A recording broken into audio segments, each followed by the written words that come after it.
मर्दाना कमजोरी से कैसे बचा जा सकता है? मर्दाना कमजोरी से बचाव का बेहतरीन तरीका ये है कि अपने जिनसी मसाइल के बारे में अपने डॉक्टर से खुलकर और तफसीली बात करें। सेहतमंद लाइफस्टाइल अपनाएं, ताज़ा फल और सब्जियां खाएं, बाकायदा वर्जिश की आदत अपनाएं, शराब और सिगरेट से इज्तनाब करें, अपनी दूसरी बीमारियों का बाकायदा और मुकम्मल इलाज करवाएं, ख़ास तौर पर डायबिटीज़ यानी कि ज़ियाबीतस, दिल के अमराज और ब्लड प्रेशर।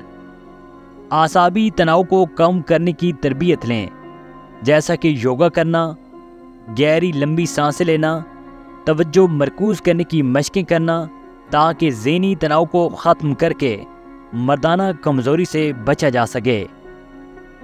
अपने लाइफ पार्टनर से अपने जिनसी मसाइल पर खुलकर बात करें, ताकि इस खौफ से निजात पाएं कि कहीं उसे पता चल गया तो क्या होगा। अपना मुकम्मल तिब्बी मुआयना बाकायदगी से करवाएं, ताकि बरवक्त ऐसे अनासर को कंट्रोल किया जा सके जो मर्दाना कमज़ोरी की वजह बन सकते हैं। जिस हद तक हो सके नशावर चीज़ों से दूर रहें।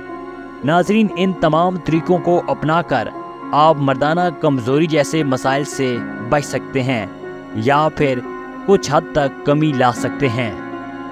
नाज़रीन, इस वीडियो के हवाले से कमेंट में आप भी अपनी राय का इज़हार ज़रूर करें, और आप हमारे चैनल पर किस तरह की वीडियोस देखना चाहते हैं या सेहत के मुतालिक क्या जानना चाहते हैं, हमें कमेंट में ज़रूर बताएं। वीडियोस को लाइक और शेयर करें और हमारे चैनल हेल्थ टीवी को ज़रूर सब्सक्राइब करें।